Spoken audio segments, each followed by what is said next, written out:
if the bass ain't knocking, the band ain't rocking.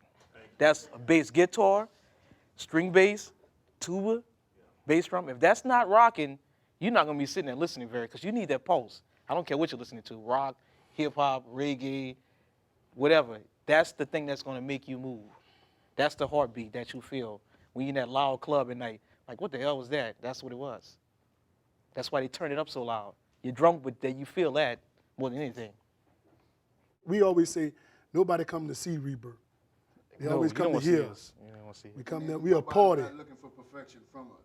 Right, we come there to have fun, and we want y'all to feel this and hear the same way that we feeling. If we playing all dead and trying to get everything all perfect. You're not gonna feel it. You're gonna be saying, man, what the hell wrong with Rebirth? But if we come up there and do what we get paid to do, have fun, then y'all have fun. You know, the crowd come there. That's what they come to. Everybody come to see us on Tuesday night, and I didn't talk to 1,000 people that asked me, "Are you in the band? What you doing here?" I'm in the band. I mean, it just got off the stage doing 2 hours.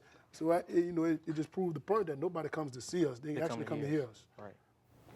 And for anybody, if they ever come see us and they try to request us to play a song and we don't play it, it's nothing personal. Not at all. We didn't feel it. We're not feeling it at that time. So, it's like we're trying to accommodate everybody in the room.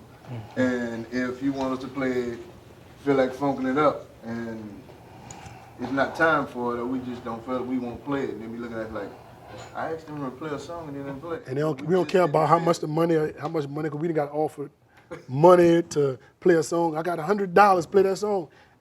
No, it ain't gonna work. We're gonna disappoint 100 other people. Yeah. That's gonna be like, man, y'all ain't play that song too hot. I know, because we wasn't feeling it. And that's what we strive off of, feeling.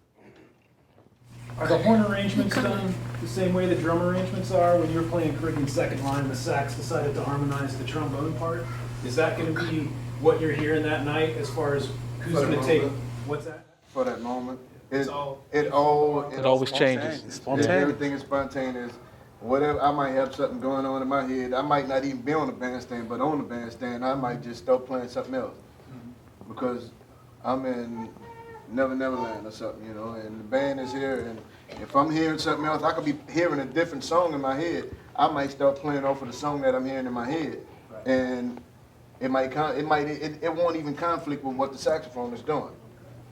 So how often does that, that shows to me like all the time things are changing in terms of who's leading and who's following and stuff like that. Like how often does that change within a song? Does it seem like you're in front of it now, and now all of a sudden someone else takes over, you're in back of it, and all that kind of stuff? Yes. We mainly try to let the trumpet lead, and like the trombone and saxophone I'm mainly tailgating and feeding off of what the saxophone is playing. Me and him we might do a lot of harmony, or I might be playing a riff and he's gonna pick up on a riff and we start playing together, but nothing is programmed. Only thing's programmed with Rebirth is the format. We have a very difficult format. Yeah. That's what makes us a lot different than a lot of the bands, because our formats are totally different. Some songs we have 3 solos, some songs we have 1 solo, some songs we have 2 solos. Right. Some songs we go around 2 times around, and then the solos. Some songs we just go 1 time. But the format of our songs are really what makes us stand out. It doesn't matter who's leading the song. It's the format of where that song is supposed to go at, and everybody knowing where that song go at. If you see a guy sitting in with us, most of the time you see him looking around like, man, where the hell I belong at? Yeah. You belong right there. Stay right there. Don't move. That's it. Well, right. You Just make fall it look on good. Yeah.